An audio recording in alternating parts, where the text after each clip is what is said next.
On doit faire attention ici. C'est très facile pour un ours de se cacher, et ce n'est jamais bon de surprendre un ours polaire. En pleine toundra arctique, nous voici à poursuite de l'ours polaire, pas vraiment rassurés. Mais Rupert Pilkington est là, avec son fusil au cas où, et sa passion surtout, l'observation des ours dans leur habitat naturel. Là, regarde.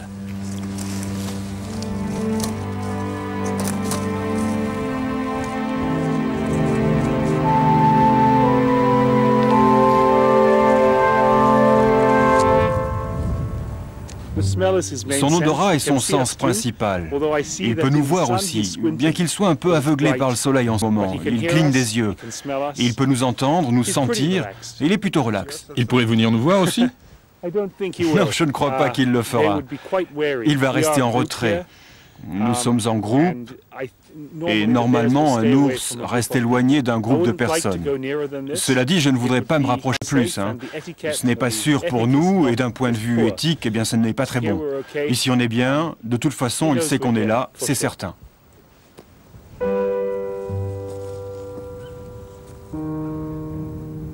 C'est la fin de l'automne.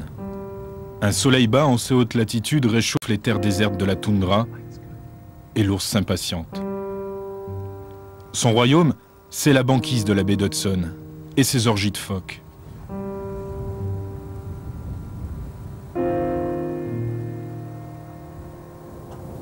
La baie d'Hudson, au nord du Canada, est la plus vaste au monde. Il faut l'imaginer, toute blanche, balayée par les vents arctiques, prise par les glaces. Avec le temps qu'il fait, ils sentent qu'il n'y a pas de glace. Alors ils se sont éparpillés sur une très grande surface. C'est pour ça qu'on n'en voit pas tant que ça. Pas quand il fait si chaud en fait. Il devrait facilement faire 15 degrés de moins.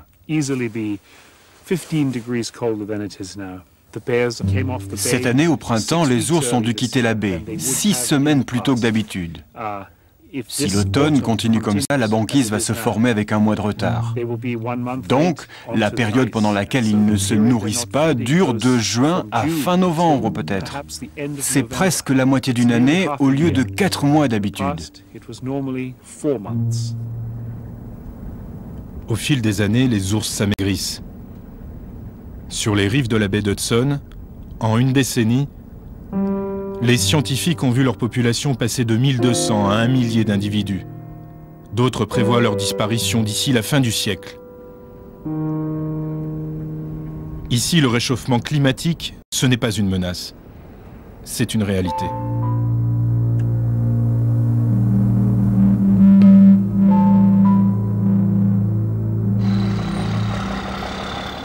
À Churchill, l'ours blanc est une star, à tel point que la ville s'est offert le titre de capitale mondiale des ours polaires. Chaque année, au mois d'octobre et novembre, près de 10 000 touristes se succèdent dans la petite bourgade boréale, située au beau milieu de la route de migration des ours. Pour accueillir ces visiteurs venus du monde entier, on a eu l'idée d'organiser des safaris, comme dans les réserves africaines. Guillaume officie comme guide et Marc comme chauffeur dans l'un de ces improbables bus, uniques en leur genre, adaptés aux chemins chaotiques et rugueux de la toundra. Des véhicules extraterrestres pour rejoindre la planète magique de l'ours blanc.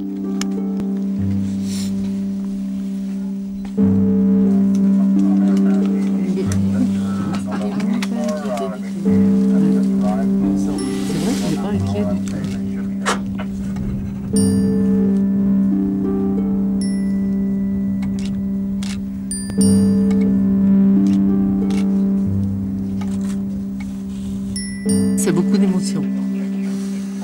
Je pense que ça vient de l'enfance. Pour moi, en tout cas,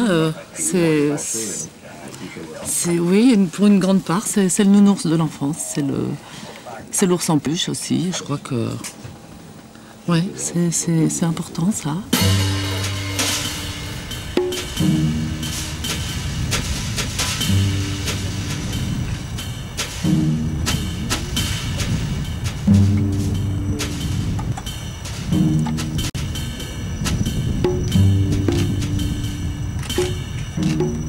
n'ont pas l'air farouches, mais ils sont très féroces. Ils bougent de façon très lente, mais ils peuvent être très rapides.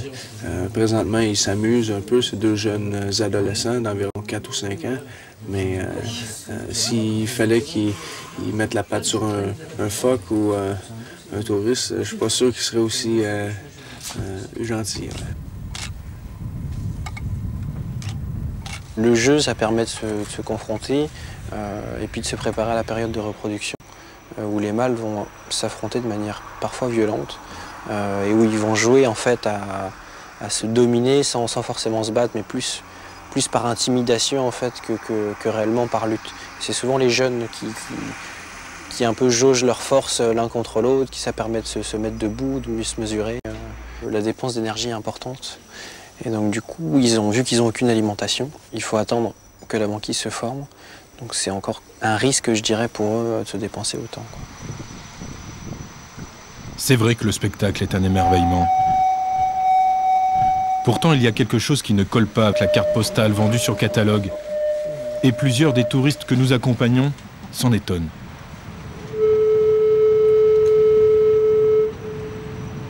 Nous, on pensait venir ici et voir de la neige. Et en fait, il fait très chaud. Enfin, il fait chaud quoi pour l'époque. On nous avait dit qu'il ferait à cette période, je sais pas, moins 10, moins 20. Et hier, il faisait moins 2. Et ils ont annoncé relativement chaud pour dimanche. Donc oui, moi, je me pose des questions. C'est inquiétant. Inquiétant, et même pire que ça.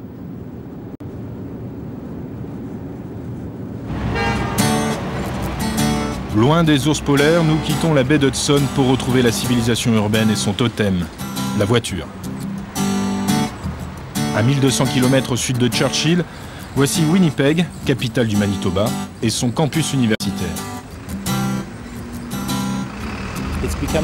Cela devient de plus en plus évident que les hommes sont responsables de l'importance des changements climatiques que nous observons. Nous n'avons jamais constaté une banquise aussi réduite qu'en 2005. David Barber est un des grands spécialistes mondiaux de la banquise. Ses études, comme celles de ses collègues, sont sans appel. Notre planète va mal.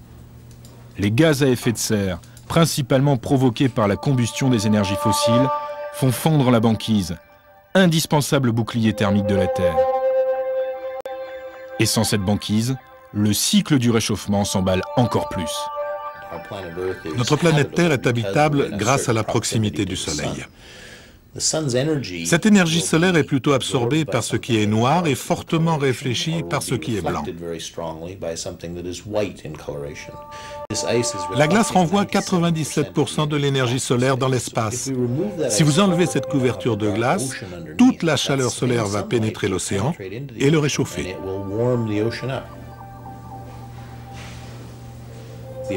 L'Arctique a commencé un cycle de réchauffement qui n'a pas de précédent dans l'histoire humaine. On s'attend à ce qu'il n'y ait plus de glace l'été en Arctique en 2050. En 2050, un Arctique libre de glace l'été, un événement redouté. À Churchill, peut-être pas tant que ça. Ce sont les deux derniers bateaux de la saison. Un bateau est parti la nuit dernière, un autre attend à l'ancre dans la baie. Et celui-ci qui est à quai, l'Enforcer. Depuis 25 ans, Irvin Solonsky pilote le remorqueur du port de Churchill, qui a la particularité d'être le plus septentrional du Canada, le plus au nord. Il y a quelques siècles déjà, ce lieu fut hautement convoité.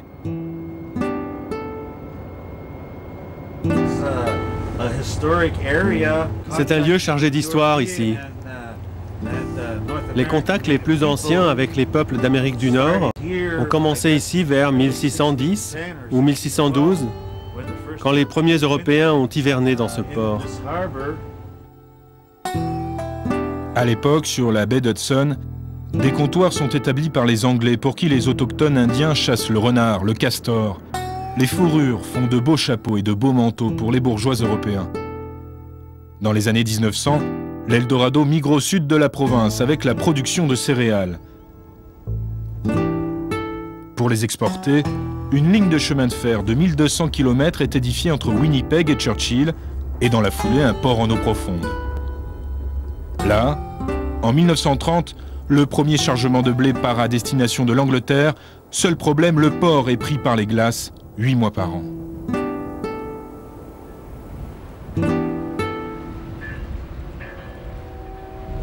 Aujourd'hui, le Canada est l'un des premiers producteurs de céréales au monde et il les exporte sur tous les continents.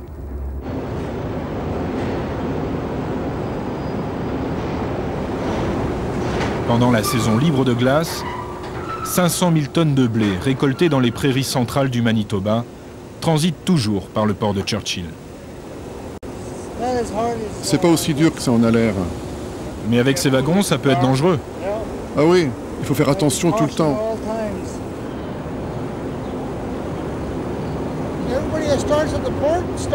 Tous les travailleurs qui débutent au port commencent ici, aux élévateurs de céréales ou au tractage des wagons. Ils prennent leur marque et après ils évoluent.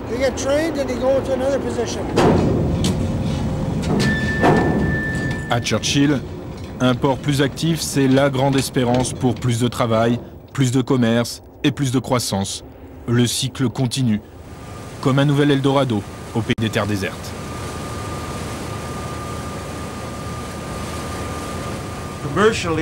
Commercialement, le succès de ce port a toujours été variable. Mais cela fait plus de 70 ans qu'il existe et il fonctionne encore.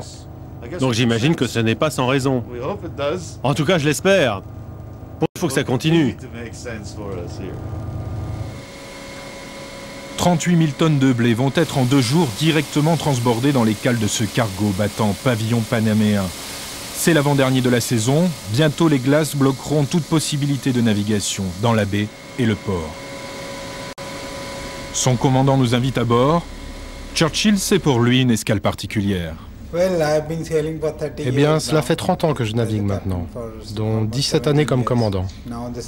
C'est mon dernier voyage, car je prends ma retraite et m'en vais rejoindre mon pays. Mais bon, j'ai de la chance d'être venu à Churchill. C'est la capitale mondiale des ours polaires, alors avant de partir, j'espère que je pourrai en voir quelques-uns.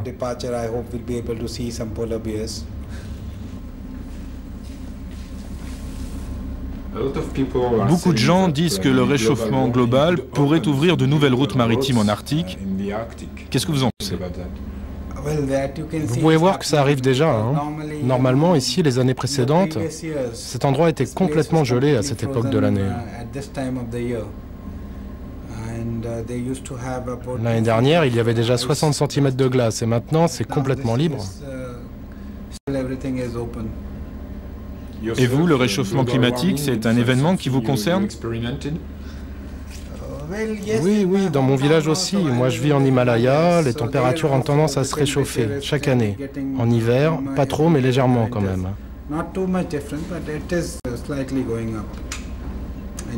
On n'a plus des hivers aussi rigoureux qu'avant, comme quand j'étais enfant.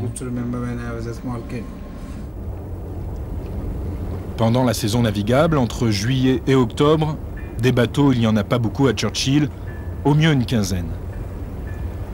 La grande décongélation de l'Arctique est donc vécue comme une excellente nouvelle par tous ceux qui veulent rendre le transport maritime plus performant. Cela peut paraître cynique, mais ici on préfère parler de réalisme. Et même si, pour le maire de Churchill, Michael Spence, il faut pour cela délaisser ce qui faisait jusqu'à présent la renommée de sa ville.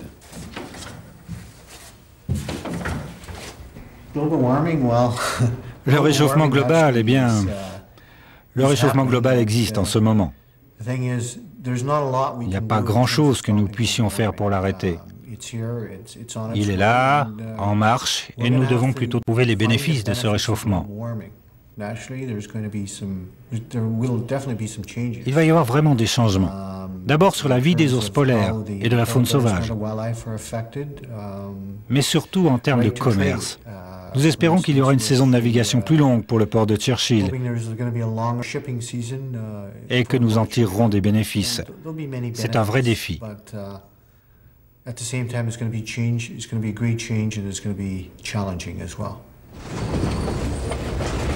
Depuis leur construction dans les années 30, le chemin de fer et le port appartenaient au gouvernement du Canada. En 1997, Ils furent privatisés et vendus à Omnitrax, une multinationale américaine spécialisée dans le transport. Pourquoi un tel investissement? Réponse sans tabou de Mike Ogborn, le bras droit des nouveaux propriétaires du port de Churchill. Nous nous sommes dit, ce sont les joyaux de la couronne du Canada. Ça peut vraiment faire un coup gagnant si on arrive à convaincre les armateurs locaux d'importer des marchandises depuis l'Europe vers Churchill, ou au contraire d'exporter vers l'Europe, l'Afrique ou l'Amérique du Sud d'autres produits que les céréales. Nous avons pensé que c'était une porte grande ouverte. Pourquoi Churchill est-elle si bien placée? Vous pouvez nous montrer? Oui, on va regarder sur cette carte. Churchill est situé sur cette partie de la baie d'Hudson. Et quand vous prenez le détroit, vous arrivez directement en Europe, puis la Russie et Mourmansk, par exemple. C'est une route beaucoup plus courte. Une navigation plus courte signifie que les armateurs économisent de l'argent et les produits parviennent aux consommateurs plus rapidement. Pour exporter son blé vers l'Atlantique par voie maritime, le Canada possède 2 corridors principaux. Thunder Bay en Ontario par l'est, les Grands Lacs et les écluses payantes du canal maritime du Saint-Laurent. C'est long, c'est cher et la taille des bateaux est limitée. Autre solution, Churchill puis le détroit d'Hudson, une route plus courte de 3000 km environ. En combinant transport maritime et ferroviaire, elle met en relation le continent nord-américain, l'Europe et la Russie. On l'appelle le pont arctique.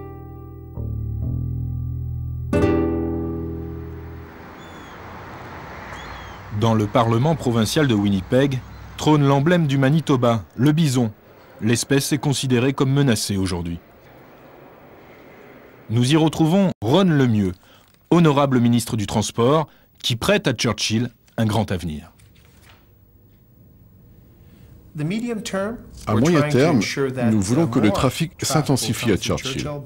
Pas seulement des céréales, mais des engrais, des équipements agricoles qui arriveront ou partiront de Churchill. Nous voulons garder un flux dans les deux sens. Et le pétrole? On n'a pas pensé au pétrole. Le pétrole russe? Non, nous n'avons pas pensé au gaz ou au pétrole.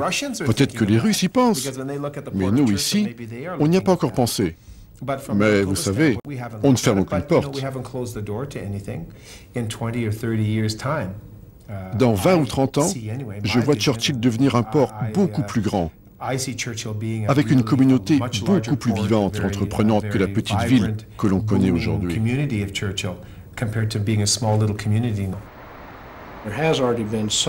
Il y a déjà eu à Churchill des conséquences mineures du réchauffement global. Nous avons vu un allongement de la saison. Ce ne sont juste que quelques jours navigables en plus au printemps et à l'automne.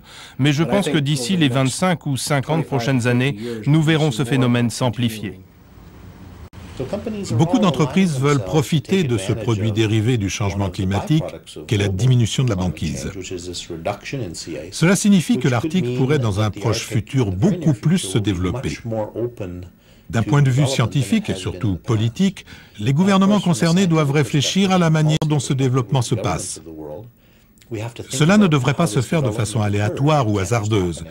Et pourtant, la majeure partie de la réflexion de fond n'a toujours pas été entamée. Par exemple, on ne sait même pas à qui appartient l'Arctique. Cette question est encore débattue et chaque pays impliqué dit « ça c'est à moi, et ça c'est à moi, ou ça c'est à moi ».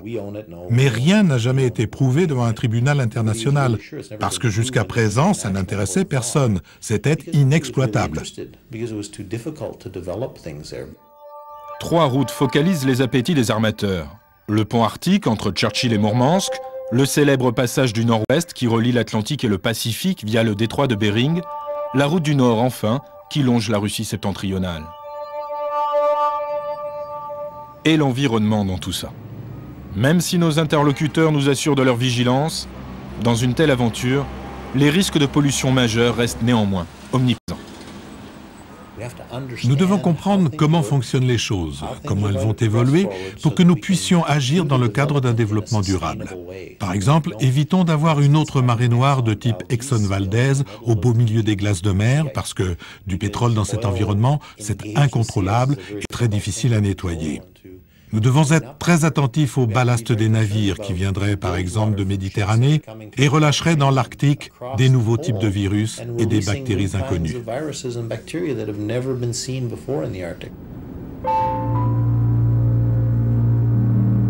Dans la baie d'Hudson, l'économie et l'écologie seront-elles traitées avec la même ferveur? Le progrès et la survie de l'homme passent-ils nécessairement par la destruction de son environnement? Bref, faut-il s'encombrer de la nature? Regardez aujourd'hui, tout le monde a un ordinateur, les temps changent. Nous devons faire avec, aller de l'avant, et en même temps faire en sorte que notre culture perdure. C'est simple. Et où iront les ours? Eh bien, les ours, nous espérons que cela n'arrivera pas, mais soyons réalistes. Les choses changent, éventuellement ils partiront, ou est-ce qu'ils vont s'adapter, changer avec nous? On espère que nous pourrons coexister. Mais de toute façon, il y aura du changement. Pour l'instant, Churchill est encore un lieu où l'homme coexiste avec une nature sauvage et imprévisible. Depuis la fin des années 70, un programme de conservation a été mis en place afin d'empêcher que la curiosité naturelle du plantigrade ne porte préjudice à la population. Il y a 2 semaines, nos gars ont eu un appel à 7 h du matin d'une femme en ville. Elle s'était à peine levée et avait voulu ouvrir sa fenêtre pour aérer la maison, et elle a entendu comme un grognement. C'était un ours polaire de 500 kilos qui la regardait tranquillement. Nos gars sont arrivés. Cela se passait dans un endroit fermé avec une clôture. Ils ont pu bloquer l'ours et l'endormir. Ils l'ont ensuite transféré dans le complexe où nous les gardons. Sean Bobier est responsable de l'équipe de Rangers, chargé 24 heures sur 24 de veiller à la sécurité des habitants de Churchill.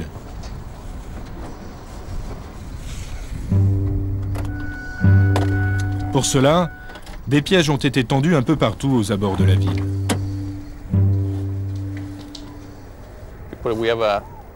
On a plusieurs gars qui ont tué quelques phoques dans l'année. On les utilise comme appât naturel pour attirer les ours polaires. Ça les attire et ils peuvent le sentir de très loin. Alors quand l'ours entre à l'intérieur du piège, il va tirer sur la chair de phoque et déclencher le mécanisme. Bon, il est plus costaud que moi.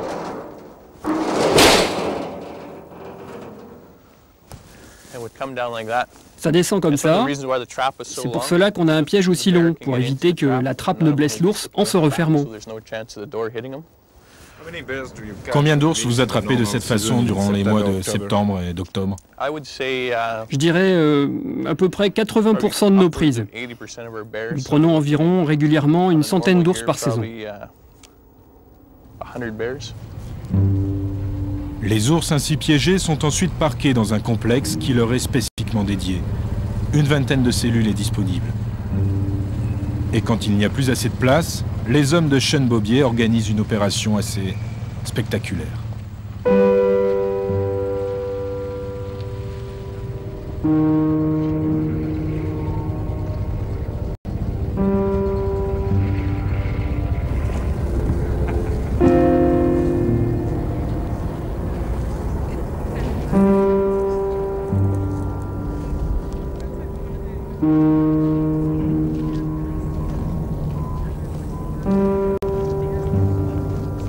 L'image peut choquer, mais elle illustre aussi les progrès faits dans la protection de l'espèce. Avant, ces ours trop curieux auraient été simplement abattus par la population. Aujourd'hui, on les endort et on leur paye un petit tour en hélicoptère pour les éloigner de la ville.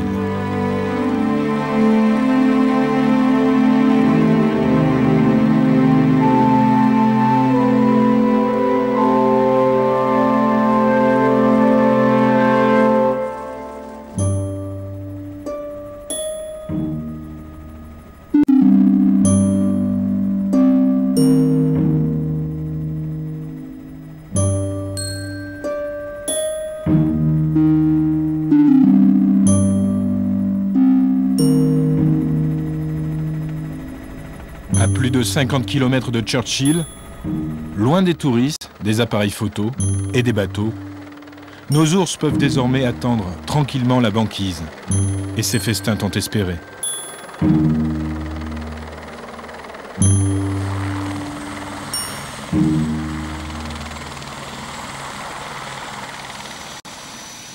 Dans quelques dizaines de minutes, les peluches inoffensives se réveilleront pour redevenir de féroces prédateurs.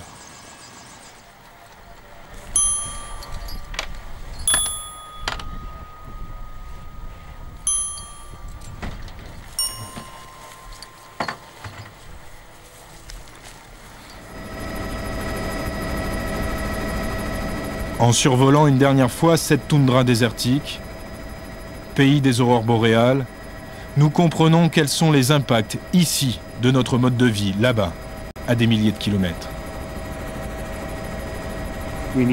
Il faut que toute l'humanité agisse.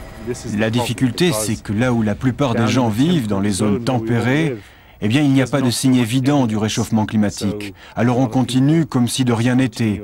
Mais ici, on peut en constater les effets. Ici, le réchauffement, c'est une évidence. Ne plus continuer comme si de rien n'était. Alors peut-être sauverons-nous la peau de l'ours, et la nôtre par la même occasion.